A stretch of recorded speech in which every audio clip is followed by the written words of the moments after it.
Romanos, capítulo 3, versículo 9.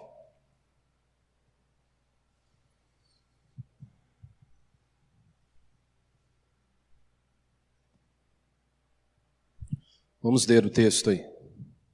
Todos os homens estão debaixo do pecado. E então, somos superiores a eles? De modo nenhum, pois já demonstramos que tanto judeus como gregos estão todos debaixo do pecado.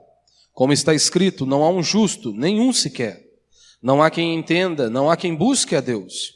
Todos se extraviaram, juntos se tornaram inúteis. Não há quem faça o bem, nenhum sequer. A garganta deles é um sepulcro aberto.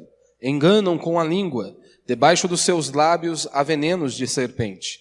A sua boca está cheia de maldição e amargura. Os seus pés se apressam para derramar sangue. Nos seus caminhos há destruição e miséria, e não conheceram o caminho da paz. Não possuem nenhum temor de Deus. Ora, sabemos que tudo o que a lei diz é para os que estão debaixo da lei que ela diz, para que toda boca se cale e todo mundo fique sujeito ao julgamento de Deus. Porque ninguém será justificado diante dele pelas obras da lei, pois pela lei vem o pleno conhecimento do pecado. Hoje, praticamente, eu vou falar apenas aí dos dois primeiros versículos, versículo 9 e versículo 10, onde Paulo diz no verso 10, como está escrito, não há um justo, nenhum sequer. Não há quem entenda, não há quem busque a Deus. Até aí. Você se lembra que nós temos estudado aqui a carta de Paulo aos Romanos, e há alguns domingos eu preguei aqui sobre Romanos capítulo 3, versículo 1, aonde Paulo ele está tratando algumas objeções que poderiam ser levantadas dentro da igreja. E Paulo, então, ele levanta a primeira objeção, é a seguinte: qual a vantagem, então, de ser judeu? Será se há alguma vantagem?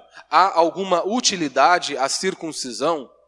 E aí Paulo diz, sim, em muitas, os judeus eles têm muita vantagem, e a primeira delas, ou seja, a especial, é que Deus se revelou a eles por meio de sua santa e poderosa palavra. E o interessante é que agora, no versículo 9 do mesmo capítulo, Paulo parece que se esqueceu do que ele havia dito no versículo 1. Porque Paulo diz, olha, então, e aí? Nós somos superiores a eles? Nós somos superiores aos gentios? Claro que não, de modo nenhum. E aí ele diz, já demonstramos que tanto judeus como gregos, todos estão debaixo do pecado. E eu vou explicar isso ao longo aqui da pregação. O tema da minha mensagem hoje é, não há um justo. A carta de Paulo aos Romanos, como os irmãos podem já perceberam, ela tem como tema a justificação pela fé. E você precisa ter fome da palavra de Deus. Você precisa desejar conhecer a Deus. E o único meio pelo qual você pode conhecer a Deus é por meio das Sagradas Escrituras. Não há outro caminho de nós conhecermos, pelo qual nós possamos conhecer a Deus, se não for por meio da sua palavra. Então você precisa desejar conhecer a Deus de verdade. Conhecê-lo por meio de sua palavra. E eu vou explicar por que eu estou falando isso. Hoje, muitos pastores, eles só pregam sobre bênção, prosperidade, consolo momentâneo, e autoajuda. É uma mensagem que nós não podemos defini-la como pregação do Evangelho. É apenas uma mensagem de autoajuda, que é o que muitas pessoas querem ouvir. Muitos querem um consolo rápido, um consolo momentâneo. Porque, meu irmão, você só poderá obter consolo e refrigério para a sua alma somente por meio da verdade, por meio das Sagradas Escrituras, se prostrando diante do Senhor. E então muitos líderes só pregam sobre isso, só falam sobre isso. Como você obter êxito, sucesso em sua vida hoje. E muitas pessoas saem de seus lares apenas com este objetivo. De como ser um sucesso aos olhos deste mundo. Como adquirir bens, propriedades, obter riquezas nesta vida. Mas a maior bênção do cristianismo Não é aquilo que Deus pode te dar, ou aquilo que Deus vai te dar. Mas a maior bênção do cristianismo é o próprio Cristo. Essa é a maior bênção que nós poderíamos receber e que Deus nos deu. Então você precisa compreender que você é pecador. Eu preciso compreender a cada dia, à luz da Escritura, que eu sou um pecador. E se nós reconhecemos que somos pecadores, automaticamente iremos perceber que nós necessitamos nos agarrar a Cristo Jesus. Por que nós precisamos nos agarrar a Cristo? Ora, pois sem Ele nós não podemos fazer nada. Jesus foi categórico ao dizer isso. Sem mim nada podeis fazer. Mas infelizmente muitos de nós, talvez você esteja aqui me ouvindo nesta noite, e você trilha a sua vida longe de Deus. Eu não preciso do Senhor. Eu não preciso dele. Como Jesus disse, sem mim nada podeis fazer. Não, eu posso conduzir a minha casa, o meu casamento, o meu trabalho longe de Deus. Eu não preciso dele. Você compreender que você é pecador e necessita agarrar-se a Cristo, isso é o centro da vida cristã. Ou seja, quando nós falamos que o homem é pecador, nós precisamos nos lembrar que existe uma consequência direta por conta do pecado. Que a Escritura diz: o salário do pecado é a morte. Quando nós voltamos para a criação, lá no Éden, nós vemos que Deus já havia dito ao homem: se vocês pecarem, vocês vão morrer. Se vocês não ouvirem a minha voz, se vocês não me obedecerem, vocês vão morrer. E todos nós conhecemos a história. O homem pecou, por isso a morte passou a todos nós. Então a pergunta é: como o pecador pode ser salvo? Como o pecador pode entrar no céu sem que Deus deixe de ser justo? Essa é uma pergunta que nós não podemos negligenciá-la. Deus não é como nós. Deus não poderia simplesmente dizer: eu disse isso na criação, que se o homem pecasse ele morreria. Vamos fingir que nada aconteceu, vamos varrer toda a sujeira para debaixo do tapete, vamos virar a página e fingir que eu não falei nada. Deus seria injusto? Deus seria mentiroso? E Deus não é assim. Então qual a maneira, como um pecador pode ser salvo? Como que um pecador pode entrar no céu sem Deus deixar de ser justo? Ora, para Deus salvar o homem, era necessário ele ser misericordioso e justo ao mesmo tempo. A única maneira de Deus poder nos salvar era ele sendo misericordioso e justo ao mesmo tempo. Então, na cruz do Calvário, nós vemos ali a graça e a justiça se encontrando na cruz. A graça e a justiça se encontraram na cruz do Calvário. Como Paulo disse em Romanos, capítulo 1. No Evangelho se revela a justiça de Deus. Por quê? Ora, Deus disse que se o homem pecasse ele morreria. Deus foi justo, porque Deus puniu o próprio Filho na cruz do Calvário. Deus descarregou a sua ira sobre o seu próprio Filho. Como Isaías 53 diz: agradou o Senhor moer o próprio Filho. Ou seja, na cruz do Calvário, ali nós vemos a justiça sendo satisfeita. Alguém morreu. E Jesus Cristo morreu no meu e no seu lugar. Então na cruz nós vemos a justiça e nós também vemos a graça, pois nós recebemos. Nós recebemos vida por meio daquilo que Cristo fez na cruz do Calvário. Ele morreu para que nós pudéssemos ter vida.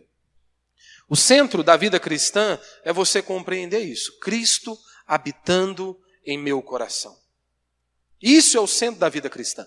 Cristo habitando em mim. E não aquilo que Cristo pode me dar. E não quantas bênçãos Cristo pode me dar.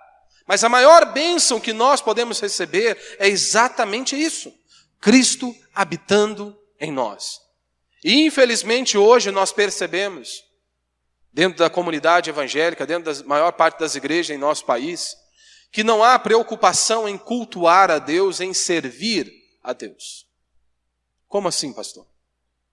Hoje, Você precisa se lembrar, quando você sai da sua casa, seja no domingo ou na quarta-feira, lembre-se, eu estou indo cultuar a Deus.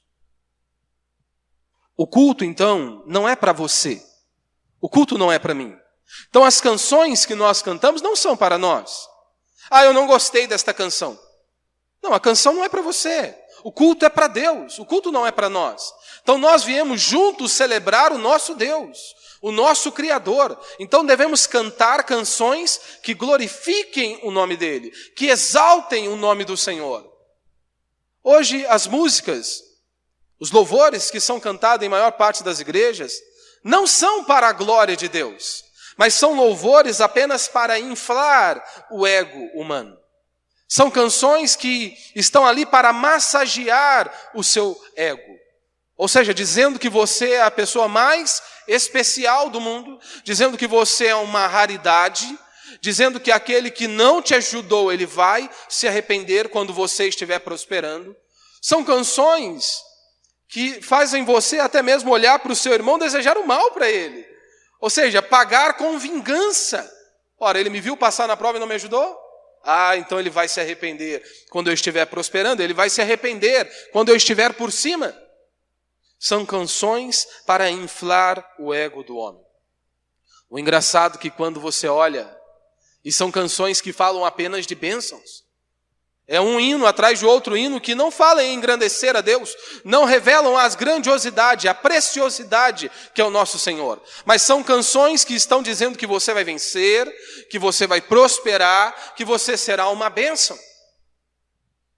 Engraçado que quando você olha para os reformadores do passado, você olha e você ouve as canções, você analisa a letra das canções que eram cantadas.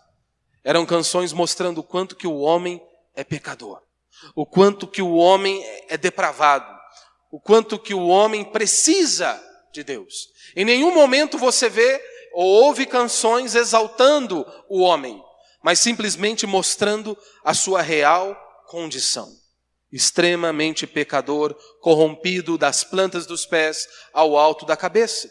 Então, meu irmão, se de fato você se arrependeu dos seus pecados, você deveria perceber que você está no lucro. Se de fato o Espírito de Deus habita em você, se Cristo habita em você, você deveria perceber que está no lucro. Sabe por quê? Você deveria passar a eternidade em sofrimento. Todos nós aqui, sem exceção, deveríamos passar a eternidade no inferno. Mas é isso mesmo, pastor? Sim. A Escritura diz que o salário do pecado é a morte. Nós somos pecadores. Todos nós aqui, sem exceção, do mais novo ao mais velho. Quem aqui pode dizer que nunca cobiçou?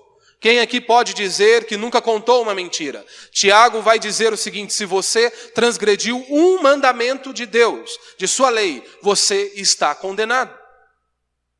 E se o salário do pecado é a morte, nós pecamos, nós deveríamos morrer. E ora, para nós podermos obter a vida eterna, a única maneira de nós conquistarmos a vida eterna é sendo declarado justo diante de Deus, ou seja, sem culpa. Como você seria salvo? Haja visto que você pecou. Então nós merecíamos a morte e o inferno. Então se o Espírito de Deus habita em você, você de fato se arrependeu dos seus pecados, você deveria perceber que você está no lucro. Não há dinheiro que possa comprar isso. Não há dinheiro que possa comprar a redenção, a vida eterna. E não há nada mais grandioso, mais glorioso do que isso. Deus me salvou. Deus me comprou. Deus me resgatou. Não há nada mais precioso do que isso. Hoje, quando nós vemos uma grande parte dos pastores, eles não anunciam o reino dos céus.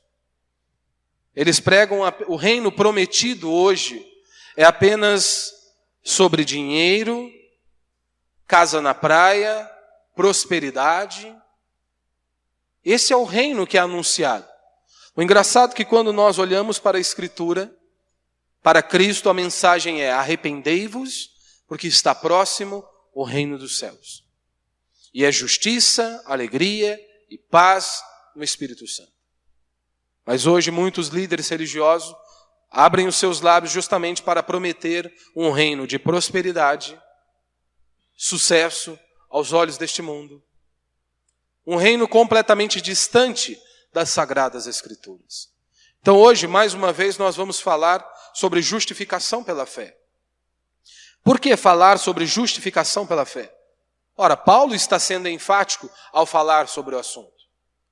E somente nestes versículos de 9 a 20, provavelmente nós vamos ficar aqui mais umas 2 pregações, se Deus assim permitir. Então o tema justificação pela fé é exatamente o que é o oposto de justificação pelas obras. Eu ser justificado pela fé é o oposto de eu ser justificado pelas obras. Justificação pela fé é você crer em Cristo. E não mais depositar a confiança em você mesmo, naquilo que você faz ou naquilo que você é. Então, justificação pela fé é eu confiar em Cristo Jesus, confiar naquilo que Cristo fez na cruz do Calvário e crer nele. Por isso, Paulo ele está dizendo que ninguém poderá ser justificado por seus próprios méritos.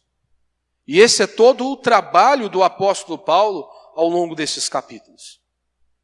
Quando nós chegamos aqui no versículo 9, Paulo ele está no ponto mais alto de sua tese, que é exatamente o seguinte: o propósito de Paulo do capítulo 1 até o capítulo 3, até o verso 20, é exatamente provar que todos os homens, sem distinção de raça, cultura ou religião, todos são culpados diante de Deus.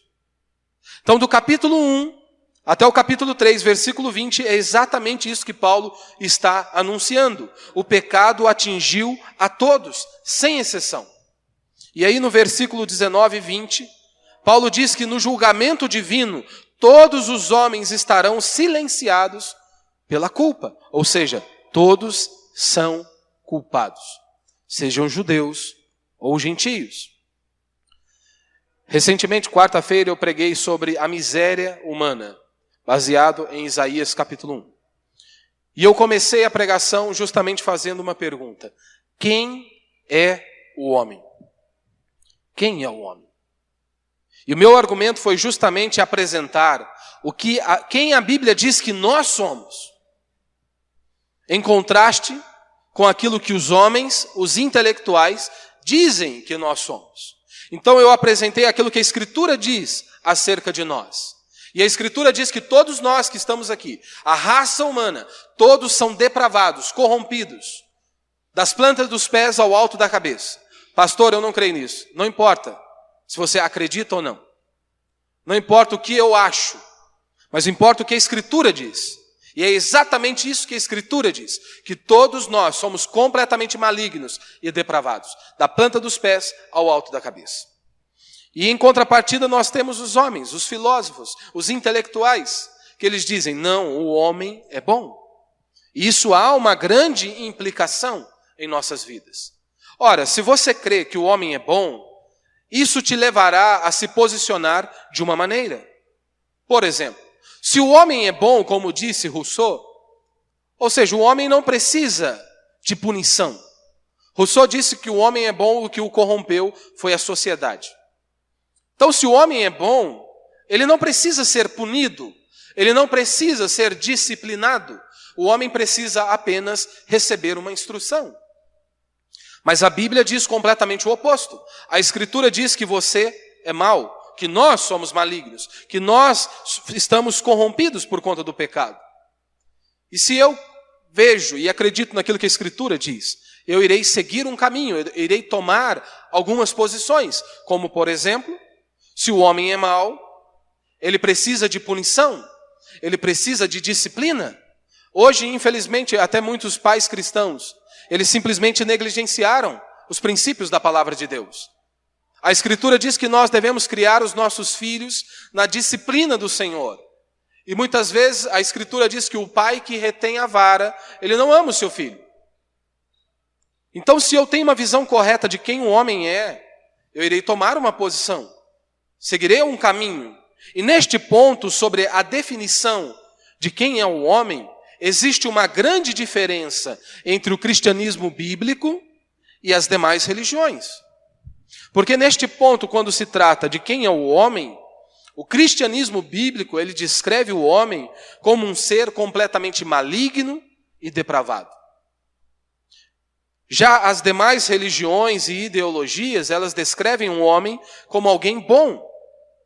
O que aconteceu foi que a sociedade o corrompeu. Paulo, nós temos a visão de Paulo, e não foi aquilo que Paulo imaginou, mas aquilo que Cristo revelou a ele. Que não há um bom, não há um justo, nenhum sequer. Todos se extraviaram. Paulo vai dizer que nós éramos inimigos de Deus, odiadores de Deus. Assim é o ser humano. Já Rousseau vai dizer que o homem é bom e que o meio lhe corrompeu. O que Paulo está fazendo aqui é exatamente dar a visão que Deus tem da raça humana. É exatamente isso que Paulo está fazendo. Paulo está nos dando a visão que Deus tem acerca de nós. E Deus, ele não olha para nós e nos vê como inocentes. Deus não olha para nós e nos vê como pessoas puras e boas. Deus olha para nós e nos vê como pessoas completamente contaminadas pelo pecado. Como a descrição que Isaías usou no capítulo 1, verso 6. Todo o corpo está contaminado, das plantas dos pés ao alto da cabeça. Ou seja, todos estão debaixo da ira de Deus. O gentio, ele pecou contra a luz da natureza e da consciência. Porque se você se lembra, em Romanos capítulo 1, Paulo vai dizer que a ira de Deus se revela do céu contra toda impiedade e perversão dos homens que detêm a verdade pela injustiça. E aí Paulo vai anunciar que as pessoas, que Deus se revelou ao homem. De qual maneira? Ora, a natureza está aí. Quem poderá dizer que algo extremamente complexo, como a natureza ou como o ser humano, pode ter vindo do nada? Então a natureza testifica que existe um Criador. E também a consciência humana, que está ali os acusando quando eles fazem algo de errado. Paulo está dizendo, Deus se revelou a eles. Então o gentio, ele pecou à luz deste conhecimento, acerca da natureza e acerca da sua própria consciência. O judeu, por outro lado, ele pecou contra a palavra que havia sido revelada a ele. Deus entregou os seus oráculos a eles, ou seja, a palavra de Deus, como Paulo vai dizer aqui em Romanos, capítulo 3, verso 2, que Deus entregou a sua palavra aos gentios. E mesmo aos judeus. E mesmo Deus tendo entregue as suas palavras, a sua palavra aos judeus, mesmo assim aqueles homens viveram como se Deus não existisse. Eles estavam distantes de Deus. E aí Paulo diz, o mundo inteiro está debaixo de condenação. Ou seja, nos 3 primeiros capítulos da carta de Paulo aos Romanos, o objetivo de Paulo, do apóstolo Paulo, é destruir toda e qualquer confiança que tenhamos em nós mesmos. Se você analisar o capítulo 1, 2 e 3, até esse exato ponto, você vai perceber que todo o esforço do apóstolo Paulo é justamente destruir toda e qualquer confiança que nós tenhamos em nós mesmos. Ou seja, eu posso me achegar diante de Deus por conta dos meus próprios méritos. E Paulo está aniquilando exatamente esta ideia. E no versículo 9 ele diz, e então, somos superiores a eles? De modo nenhum, pois já demonstramos que tanto judeus como gregos estão debaixo do pecado. Como eu disse, de Romanos capítulo 1, do verso 18 ao verso 32, Paulo está mostrando acerca dos gentios. Aquelas pessoas que não adoravam a Deus, pessoas que viviam de qualquer maneira. E Paulo faz uma longa lista acerca do pecado daquelas pessoas. E Paulo diz, vocês estão debaixo da ira de Deus. Do verso 18 ao verso 32, é exatamente isso que ele está falando. No capítulo 2, do versículo 1 até o 8, Paulo vai tratar mais ou menos ali até o versículo 8, Paulo está tratando acerca dos críticos moralistas. Como assim? Havia dentre os gentios aquelas pessoas que não eram tão assim depravadas e corrompidas como a maioria, como em nossos dias, não é? Às vezes a pessoa não é cristã, não teme a Deus. Você tem o João e você tem o José. O José vive uma vida louca, pira todo dia, vira de ponta cabeça. E você tem o João, que ele também não teme a Deus, mas ele conserva alguns valores morais. E o João, então, ele olha para o José e diz, como ele é assim, completamente podre? E então começa a o condenar. Então Paulo, no capítulo 2, ele está tratando possivelmente desses homens. E Paulo está dizendo, olha, mesmo vocês que são moralistas, que vocês olham para esses gentios e os condenam, vocês também estão debaixo da ira de Deus. E no restante do capítulo 2, Paulo vai tratar acerca dos judeus, direcionando a mensagem a eles. Vocês também, judeus, estão debaixo da ira de Deus. Porque mesmo que vocês tenham a lei, a palavra de Deus que lhes foi revelada, mesmo vocês tendo a circuncisão, vocês vivem como se Deus não existisse. Ou seja, vocês estão mergulhados em seus pecados. Então vocês estão também debaixo da ira de Deus. Meu irmão, se nós tivéssemos o poder de colocarmos aqui no projetor os pensamentos, os seus pensamentos das últimas 24 horas, você acha mesmo que a sua esposa poderia assistir os seus pensamentos? Você acha mesmo que a pessoa que mais te ama conseguiria ficar do teu lado? Tamanha a podridão que há dentro de nós. E Deus nos conhece. Deus conhece o meu coração. Deus conhece o seu coração. Não há nada oculto diante dos olhos de Deus. E nós precisamos nos lembrar disso todos os dias. A cobiça, a inveja, todos aqueles pecados que estão dentro de nós, a sua podridão, Deus conhece. Mesmo que a sua esposa não veja, mesmo que os seus pais não vejam, Deus nada passa desapercebido dos olhos de Deus. Tamanha é a podridão. Todos nós teríamos vergonha de expor os nossos pensamentos. Pensamentos impuros, pensamentos que não glorificam a Deus.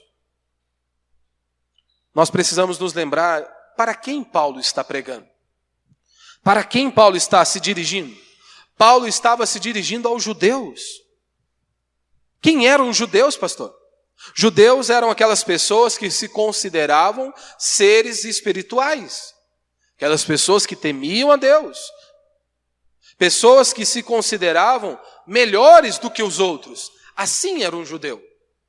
Ele se considerava um espiritual e ele se considerava melhor do que o outro.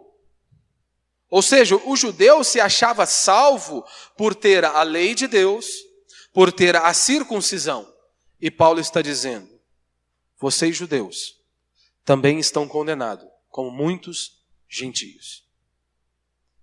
E você pode estar aqui nesta noite e se considerar bom como judeus. Se considerar bom porque você olha talvez para a prostituta, talvez você olha para o maníaco do parque, né? Que já é bem antigo aí. Mas pessoas que são consideradas a escória, a vergonha da humanidade. Você olhar para esses homens e se considerar bom. Agora, se de fato você quer um padrão, alguém para se comparar, olhe para Cristo. Compare-se com Cristo. Se mesmo assim você tiver ousadia de dizer que você é digno e merecedor da salvação, é porque você tem um grande problema. Você não conseguiu se enxergar. Agora, se você quer se comparar com alguém, compare-se com Cristo. E aí, então, parece que Paulo se esqueceu do que ele havia dito. Mas e aí, os judeus têm alguma vantagem comparado com os gentios? Paulo diz sim, em primeiro lugar, ou seja, em especial, é porque Deus entregou a sua palavra aos judeus. E agora, no versículo 9, Paulo diz, somos superiores a eles? De modo nenhum. Será que Paulo está se contradizendo? Claro que não. Eu dei um exemplo na última pregação sobre Romanos e eu falei sobre o privilégio de termos pais cristãos. Vamos imaginar hoje um filho que nasce e tem os pais cristãos, cristãos de verdade, pessoas que temem a Deus, não apenas de nome, mas pessoas que se prostram diante da palavra de Deus. Se um filho ele nasce dentro deste lar, que tem pais cristãos, é claro que ele tem privilégio. Ele tem o privilégio de ouvir a palavra de Deus, de ser instruído nas sagradas escrituras, de ter os seus olhos abertos por meio da palavra de Deus. Comparado com o filho da prostituta, ele tem inúmeras vantagens. Ora, o filho da prostituta, muitas vezes ele não vai ter a oportunidade, a mãe não vai ter nenhum valor moral, não está guardando nenhum valor moral, não se preocupa com princípios e com valores. Então o filho de um pai cristão, ele tem muita vantagem comparado com o filho de uma prostituta, por exemplo. Mas, quando se trata do quesito salvação, não. Ambos precisam se arrepender. Seja o filho dos pais cristãos, ou seja o filho da prostituta. Ambos têm igual necessidade da graça divina. Mesmo que os nossos filhos tenham o privilégio de nascer em um lar cristão, nós precisamos orar todos os dias para que Deus possa quebrantar o coração deles, para que Deus possa trazer convicção de pecado, para que eles se arrependam dos seus pecados e busquem a Deus. E isso, tanto um filho de um pai cristão, como um filho da prostituta, ambos necessitam da graça divina. Então, neste ponto, todos são iguais. Como Paulo vai dizer no capítulo 2, Deus não faz acepção de pessoas. Deus não tem parcialidade. Ou seja, quanto ao aspecto da salvação, todos estão no mesmo nível. Ou seja, todos estão condenados. Do versículo 9 ao versículo 20, nós temos aqui a descrição da depravação humana. O quanto que o homem é depravado. É isso que Paulo está aqui fechando com chave de ouro, mostrando isso. O homem é extremamente corrompido. Hernande Dias Lopes, comentando acerca disso, ele diz: judeus e gregos estão debaixo do pecado, esmagados sob o seu peso, escravizados à sua tirania, dominados por suas algemas, condenados à morte por seu salário. John Stott diz: o pecado está em cima de nós, pesa sobre nós, é um fardo esmagador. Paulo diz, todos estão debaixo do pecado. Ou seja, todos em pecado. Se é ser humano, se veio de Adão, ele tem pecado. Ele está contaminado. Nós não nos tornamos pecadores. Nós nascemos pecadores, por conta do pecado de Adão. Davi, você se lembra do que Davi disse? Em pecado me concebeu minha mãe. Davi estava dizendo que ele era fruto de um adultério? Claro que não. O que Davi estava dizendo é exatamente a expressão de quem um homem é. Eu nasci contaminado pelo pecado. E o que Paulo está dizendo é isso. O que se conclui então? Ele finaliza com um resumo, pondo um resumo à descrição do homem. Não há um justo. Não há quem busque a Deus. E mais uma vez eu quero te lembrar, para quem Paulo estava dizendo isso? É claro, Paulo estava dizendo a toda a humanidade. Paulo estava descrevendo acerca do homem, da raça humana. Mas Paulo estava falando especificamente, diretamente aos judeus. Você se lembra quem eram os judeus? Era o cara que orava. Era o cara que jejuava. Era o homem que dava o dízimo. Era aquela pessoa que não comia com os gentios. Tamanho a forma que eles eram tão rigorosos contra isso, que eles nem sequer comiam com os gentios. E Paulo está dizendo para eles, vocês estão debaixo da ira de Deus. Qual a prova? Ora, vocês estão mergulhados em seus pecados. Vocês vivem como se Deus não existisse. Mas não pense em pecado apenas como orgias, ou qualquer coisa, outra coisa que você considere fora do normal. Porque muitos de nós ainda carregamos um conceito do catolicismo, que pecado é matar, roubar e se prostituir. Mas isso não é pecado, pastor? Sim, é pecado, e Paulo vai descrever. Mas pecado é você achar que você não precisa de Cristo. Isso é pecado. É você se considerar bom, é você não se prostrar diante da palavra de Deus, é você não obedecer às Escrituras. Isso é pecado. Porque se eu não me submeto às Escrituras, é porque eu não preciso desse Cristo. Eu não preciso dele. Ou seja, Paulo, ele está formando aqui uma espécie de colar de pérolas, do versículo 9 até o versículo 20. Paulo está trazendo à memória daqueles judeus uma série de citações do Antigo Testamento, de Eclesiastes, Salmos e Isaías. Por que Paulo está fazendo isso? Paulo estava mostrando para os judeus o seguinte: eu estou dizendo que vocês estão debaixo da ira de Deus, e vocês não estão acreditando. Vocês acham que eu estou falando algo da boca para fora, mas eu vou citar a vocês o que a Escritura diz. O que esta palavra que vocês têm em mãos diz acerca do homem. Ou seja, não há um justo, não há um sequer. Paulo estava citando o Antigo Testamento para provar, para demonstrar a depravação total de todos os homens. Ou seja, mesmo vocês que têm a lei, mesmo vocês que têm a circuncisão, entendam, não há um bom, não há um que possa bater no peito e dizer: eu não preciso de Cristo, eu sou bom o suficiente, eu sou digno, eu sou merecedor da salvação. E eu quero dizer apenas 3 princípios.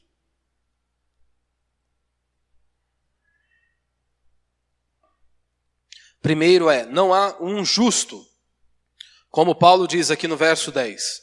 Como está escrito, não há um justo, nenhum sequer. Ele pode ser bonzinho, ele pode ser legal, mas essa não é a pergunta. A pergunta é: ele é justo? Ele pode ser declarado sem culpa diante de Deus? Porque hoje muitos, aos olhos da sociedade, são considerados boas pessoas, homens de sucesso, pessoas que prosperaram na vida, pessoas que são um referencial para a sociedade. Mas a pergunta é: ele é justo? Ele pode ser declarado sem culpa perante o Senhor? Essa é a pergunta que nós devemos fazer. Não importa se a sociedade te aplaude, não importa se os homens que são podres como você e eu te aplaudam, não importa. A pergunta é: você pode chegar um dia diante de Deus e ser declarado justo? Você cumpre toda a lei de Deus? Jó, ele faz algumas objeções e ele levanta esta pergunta: quem poderá discutir com Deus? Então Jó capítulo 9, verso 1 e 2 diz: então Jó respondeu: na verdade reconheço que é assim, mas como o homem pode ser justo diante de Deus? Como que o homem pode ser declarado justo para com Deus? Ser justo é você guardar os 10 mandamentos, é você guardar a lei de Deus. Quem guardou toda a lei de Deus? Quem de nós aqui pode dizer isso? Eu guardei, eu guardo toda a lei de Deus. Lembre-se, Tiago capítulo 2, verso 10 diz: pois qualquer um que guarda toda a lei, mas tropeça em um só ponto, torna-se culpado de todos. Pastor, eu guardei todos os mandamentos, mas um dia eu contei uma mentira. Pastor, eu guardo todos os mandamentos, mas um dia eu cobicei. Eu olhei com um olhar impuro para uma mulher. Tiago está dizendo: você é culpado. Você está condenado. Só que hoje o homem estabelece a sua própria justiça. O homem estabelece a sua própria justiça. Ele não se submete à palavra de Deus. Então ele mesmo estabelece a sua própria justiça. Por exemplo, um cidadão comum. O cara, ele trabalha a semana inteira. Ele vê lá a sua pornografia durante a semana. Ele não usa drogas, ele não trai a esposa. Mas ele se considera uma pessoa boa. Ele se considera uma boa pessoa. Pois ele nunca matou, ele nunca roubou. Então ele é uma boa pessoa, ele criou o seu critério. Ele estabeleceu a sua própria justiça. Mas a pergunta não é se ele matou, se ele roubou, mas a pergunta é: ele cumpre os 10 mandamentos? Ele cumpre a lei de Deus. Ele pode ser declarado justo diante de Deus. Se ele não cumpre a lei, então ele está condenado. Mas você tem um intelectual, talvez uma pessoa mais culta, aquele um que talvez escreva alguns livros, aquela pessoa que fala de amor, mas eles não se submetem a Deus. Você pega pessoas intelectuais, eles dizem, eu vou servir a Deus em minha casa. Eles não aceitam a autoridade, eles não se submetem às autoridades, porque eles dizem, ninguém pode ser pastor. Como que uma pessoa vai me pastorear? Ninguém pode ser pastor. Ninguém é bom o suficiente, é apto o suficiente para pastorear esse tipo de pessoa. E aí então eles simplesmente negligenciam as Escrituras, onde a Escritura diz que nós não devemos deixar de congregar, de cultuar a Deus juntos como igreja. Muitos dizem, eu não vou à igreja, mas eu sou uma boa pessoa.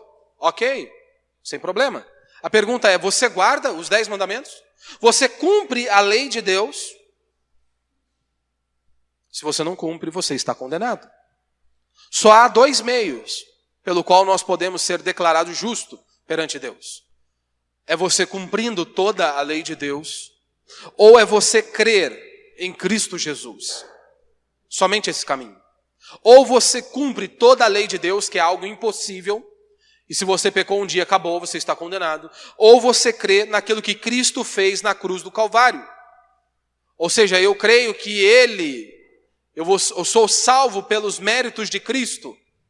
A justiça de Cristo foi transferida a mim.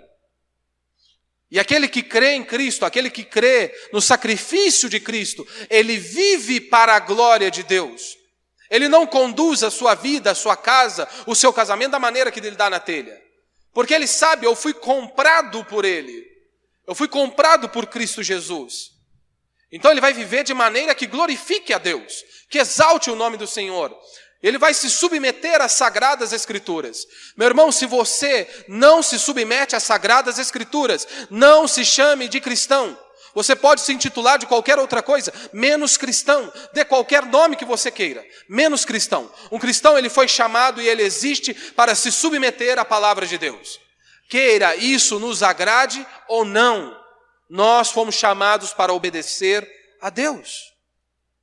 Agora, se você confia em si mesmo, você está condenado, pois você não consegue guardar toda a lei de Deus. Quantas pessoas às vezes dizem, pastor, eu sirvo a Deus do meu jeito. Esquece. Isso não existe. Como assim eu sirvo a Deus do meu jeito? Você não está servindo a Deus. Você está servindo a si próprio. Quando nós dizemos eu sirvo a Deus do meu jeito, eu não estou servindo a Deus, eu estou servindo a mim mesmo. Lembre-se, Paulo está dizendo, ele abre a sua carta dizendo, eu sou escravo de Cristo. Eu pertenço a Cristo, eu não tenho vontade, eu sou dele, ele me comprou. Eu pertenço a ele, então eu devo me submeter à sua palavra, eu devo obedecer aos seus mandamentos. E é assim que nós devemos viver, nós como cristãos. É nos submetermos às Sagradas Escrituras, é vivermos de maneira que glorificamos a Deus. Então, se você é uma dessas pessoas que dizem, eu sirvo a Deus do meu jeito, esquece, você não está servindo a Deus, você está servindo a si próprio. E Paulo diz, nenhum sequer. Não há quem entenda, não há quem busque a Deus, não há um justo, nenhum sequer. Por que Paulo repete essa expressão? Nenhum sequer. Para não deixar dúvidas, que não há uma pessoa que possa se achegar diante de Deus e dizer, eu não necessito da redenção de Cristo Jesus. É isso que Paulo está fazendo. Ora, se houvesse um que cumpriu toda a lei de Deus, Cristo não precisava ter vindo ao nosso encontro. Ora, porque Cristo deixou a sua glória, ele veio, ele foi moído, cuspido, açoitado. A ira de Deus Pai foi descarregada sobre ele. Porque nós não podemos subir até Deus. Por isso ele veio ao nosso encontro. Então, por isso que Paulo não deixa dúvida. Se houvesse um, já não seria necessário a redenção de Cristo. Ora, porque se houve um, quem vai garantir que não vai existir mais pessoas? Então Paulo está aniquilando esta ideia de que o homem pode um dia chegar diante de Deus e dizer: eu cumpro toda a palavra de Deus. Os intelectuais, eles acreditam na bondade humana. Como eu disse acerca de Rousseau, ele disse: o homem é bom, a sociedade é que o corrompe. Engraçado, uma loucura. A sociedade é formada por homens. Primeiro veio o homem, depois veio a sociedade. Como assim então a sociedade o corrompe? Se você duvida, olhe para Adão. Adão foi criado no paraíso e ele conseguiu estragar tudo. Adão foi criado no paraíso, era perfeito e ele estragou tudo. A Escritura diz em Jeremias, capítulo 17, verso 9, que o nosso coração é corrupto e desesperadamente enganoso. Quem o conhecerá? O nosso coração é corrupto e desesperadamente enganoso. Quem o conhecerá? É interessante, né, quando as pessoas dizem: eu vou seguir o meu coração. É sério? Esse coração que a Bíblia diz que é corrupto e desesperadamente enganoso? É esse coração que você quer seguir? Segundo, Paulo diz: não há quem entenda. Verso 11, não há quem entenda.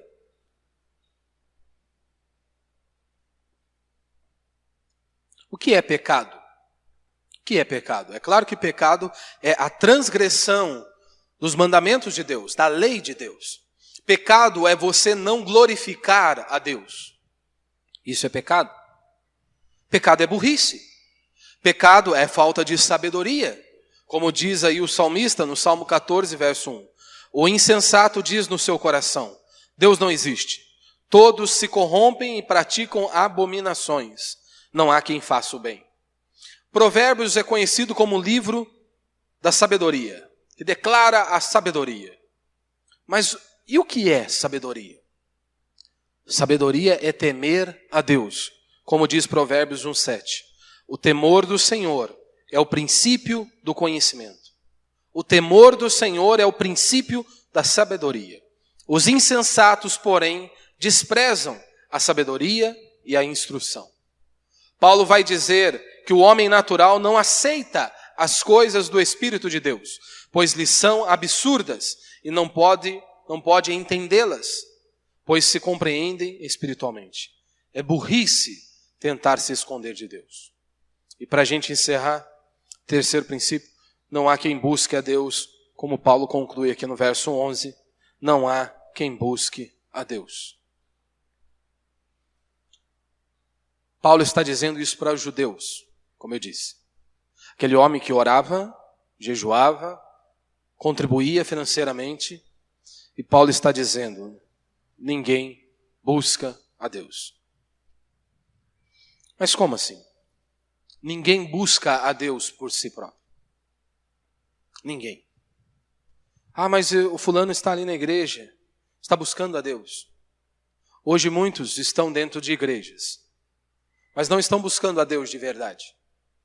Eles estão ali, eles até oram, eles até jejuam, eles até contribuem financeiramente, mas é porque eles querem receber algo maior. Eles não estão ali para buscar a Deus de verdade, para conhecer a Deus, mas eles estão ali porque Deus é uma espécie de gênio da mágica, da lâmpada mágica ali, que vai lhes conceder alguns benefícios. Por isso eles estão ali. Mas eles não estão lá para conhecer a Deus por meio da verdade. Por isso que nós não dizemos: eu aceito a Cristo. Quem é você para aceitar a Cristo? Quem sou eu para aceitar a Cristo? É Ele que tem que nos aceitar. Nós é que somos os pecadores. Ele é santo. Então quem tem que aceitar alguém aqui é Ele que tem que nos aceitar. Então não foi eu que aceitei Jesus, mas Ele me aceitou, Ele me escolheu, Ele me resgatou. Paulo diz em Efésios capítulo 2, verso 1, Ele vos deu vida, estando vós mortos nas vossas transgressões e pecados. Nós estávamos mortos em nossos delitos e pecados. O morto, ele não escolhe nada. João vai dizer, João 15, verso 16, não foste vós que me escolhestes, pelo contrário, eu vos escolhi e vos designei. Eu escolhi vocês. Lucas capítulo 19 vai dizer que Jesus veio buscar e salvar o que estava perdido.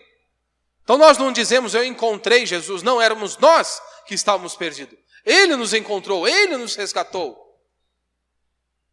E Paulo está dizendo, não há ninguém por si só que vá buscar a Deus. Como eu disse, muitos estão dentro de igrejas. Estão ali, oram, jejuam e contribuem financeiramente. Você pode estar aqui nesta noite e ser assim. Você ora, você jejua, você contribui financeiramente, mas não busca a Deus de verdade. Mas não busca fazer a vontade de Deus. Porque você está mesmo disposto a fazer a vontade de Deus? Nós fomos chamados para isso, para fazer a vontade de Deus. Mas a pergunta que eu te faço nessa noite, você está disposto a fazer a vontade de Deus, mesmo que isto aparentemente doa em você? Você se lembra de Jesus na cruz do Calvário? Jesus, momentos antes, ele está orando e diz, Pai, se possível, passa de mim este cálice. Todavia, seja feita a tua vontade. Jesus orou 3 vezes ao Pai, pedindo a mesma coisa. Se possível, afasta de mim a cruz. E o cálice, esse cálice da cruz, e o cálice está cheio da tua ira, Pai. Se possível, me afasta deste cálice. O que Deus fez? Não. Você vai beber cada gota desse cálice. E Deus o capacitou. Isso é fazer a vontade de Deus. Será mesmo se nós estamos dispostos a viver assim? Fazer a vontade de Deus, mesmo que aparentemente doa em nós? Mesmo que aparentemente Deus lhe dê uma resposta que não seja aquela que você desejava ouvir? Você continuará fazendo a vontade de Deus? Nós temos o exemplo de Maria na Escritura. O anjo chega a Maria e diz, você vai conceber e vai dar à luz aquele que vai salvar o povo dos seus pecados. Hoje, numa sociedade como a nossa, se você perguntar para a mulher, e aí, quem é o pai da criança? E ela disser, é filho do Espírito Santo. Já é motivo de chacota, já é motivo de zombaria. Agora você imagine há mais de 2000 anos, o anjo vem e se revela a ela e diz, você vai conceber e vai dar à luz a um filho. Mas quem é o marido? Não, o Espírito Santo de Deus vai te conduzir. O que Maria disse? Cumpra em mim a tua palavra. Cumpra em mim a tua vontade. Aquela mulher poderia ser morta. Aquela mulher poderia ser apedrejada naqueles dias. Porque seria interpretado que ela havia adulterado. O adúltero deveria ser apedrejado até a morte. Ela não se preocupou com os riscos. Ela não se preocupou como o que será, que as pessoas vão pensar. Mas se Deus disse assim, que seja feita a vontade dele. Então a pergunta que eu deixo para você nessa noite, para cada um de nós, para todos nós, será mesmo se nós estamos aqui dia após dia, orando a Deus, será se é para fazer a vontade de Deus? Ou será se é porque Deus pode me dar casa, carro, bens e propriedades? Meu irmão, até o ímpio ora pedindo para Deus realizar o desejo do coração dele. Até ímpios querem passar numa faculdade, querem arrumar um emprego, querem resolver alguns probleminhas, até eles oram a Deus pedindo para Deus realizar o desejo do coração deles. Agora, só um cristão genuíno, ele ora para Deus cumprir a vontade dele em nossas vidas. Só um cristão genuíno ora assim, Deus, cumpre em mim a tua vontade. Nós não oramos para mudar a vontade de Deus. Você não ora para isso. Um cristão genuíno não deve orar para mudar a vontade de Deus, mas ele ora para que a vontade de Deus se cumpra na vida dele. E lembre-se, como Paulo vai dizer aqui em Romanos, a vontade de Deus, ela é boa, perfeita e agradável. Que Deus tenha misericórdia de nós e que de fato nós estejamos reunidos dia após dia para conhecer a Deus, para conhecer o Senhor. Porque a vida eterna é isso, conhecer a Deus. E a maior riqueza e a maior bênção que nós temos é Cristo habitando em nós. É Cristo ter nos resgatado da condenação eterna. Que Deus tenha misericórdia de nós e nos dê sabedoria para que nós possamos a cada dia, de fato, viver para isso, para cumprir a vontade de Deus. mesmo que aparentemente seja algo doloroso. Hoje nós olhamos para a cruz e louvamos a Deus, bendizemos a Deus. Lembre-se disso, um cristão nunca está sozinho. Se você é servo de Deus de verdade, o Espírito de Deus habita em você. Cristo disse: eis que estou convosco todos os dias, até a consumação dos séculos.